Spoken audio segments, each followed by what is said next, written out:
Yeah, what's going on, family? It's your man B Miles coming to you live once again with another video from the B Miles 84 Conscious channel. I actually want to come to y'all with another video, man, talking about. I actually want to talk about, the black quarterback myth and stuff like that, and how, black quarterbacks are literally changing the mode, changing the game in today's NFL, and how how far they have come, from being like to like ignored and being told how they got to change positions, and what we're seeing unfolding right about now, right?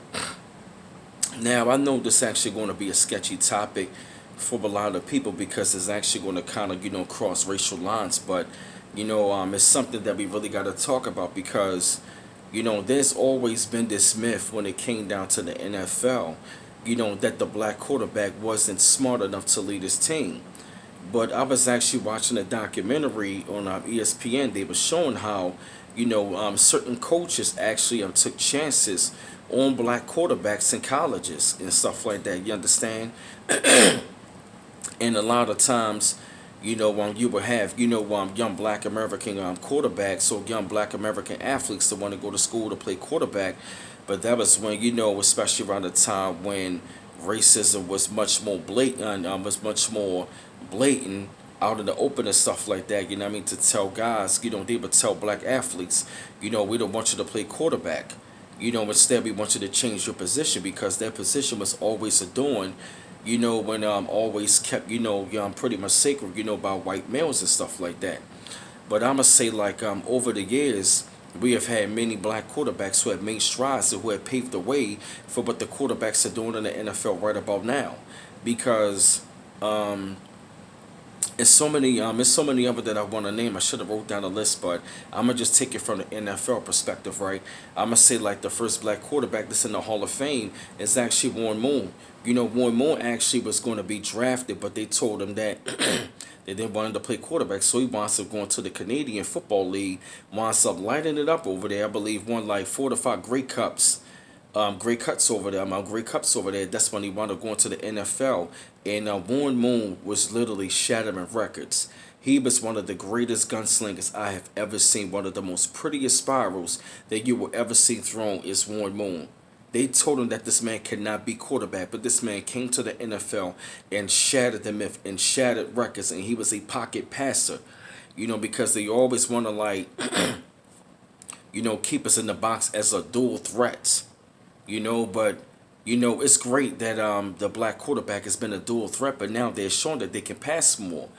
And just like the first black quarterback that showed that can win a Super Bowl was Doug Williams on the Washington Redskins. He was the first black quarterback to win a Super Bowl. And then, of course, I'm going to say we have seen a string of more and more black quarterbacks between like in the late 90s and the early 2000s. Of course, we started to see Randall Cunningham. And who else? We started to see people like, Steve McNair, Donovan McNabb, the Michael Vicks of the world, the Dante Culpeppers of the world. We started to see, Dante Culpeppers of the world, Jeff Blake on the Saints. Who else we saw? Who else we saw? Of course, we saw Vince Young, who was another black quarterback that came into the league. Who else? We started to see people like, the Tyrod Taylors, the E.J. Manuels of the world. Now we got, Russell Wilsons of the world, Lamar Jacksons of the world. We got Deshaun Watson, Jameis Winston, Cam Newton came in the game. Cam Newton came in the game. Who else, man? Dak Prescott. So we have, a lot of black quarterbacks in the league, and it's really amazing how right about now, how we have two black quarterbacks right about now that are actually facing off of one another for the MVP, and that's Lamar Jackson on the Baltimore Ravens and Russell Wilson on the Seattle Seahawks. Isn't that amazing? I'm talking about we have shown over the years that we can take hold onto that position. And especially when they build a system around it, because what they doing is they are breaking the mold. What I mean? Instead of them just having them just play the old conventional style way, they are building the quarterback position according to their strengths. We're seeing it with with Lamar Jackson, Deshaun Watson, Russell Wilson, You know, we're seeing it with like you know what I mean, a lot of with these black quarterbacks, and they are showing that they can play from the pocket, that they can play from the pocket. But if they gotta use their legs, they gotta give a talent. Then at the same time, you gotta let them loose. You know, that was one of the reasons why Michael Vick was successful.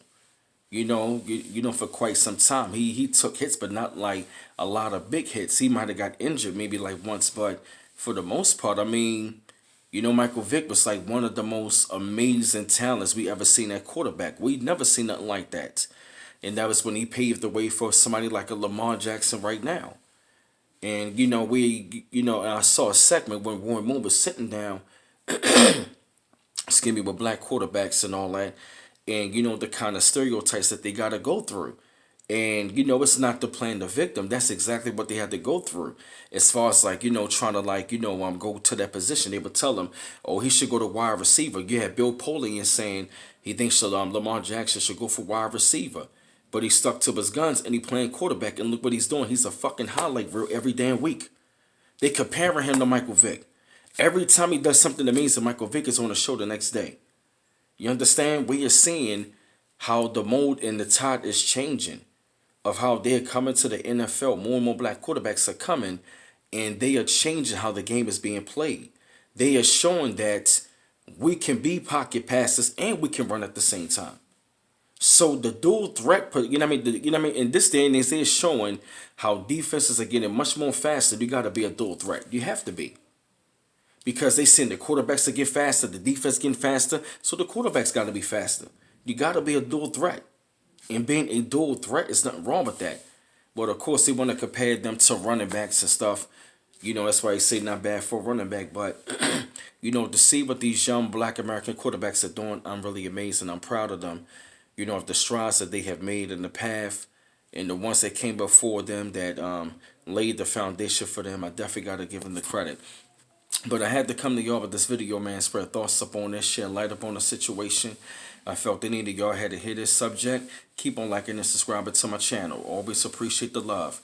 And don't forget to hit the bell to get all of my notifications. And it's your man B-Miles coming to you live once again from the B-Miles 84 Conscious channel.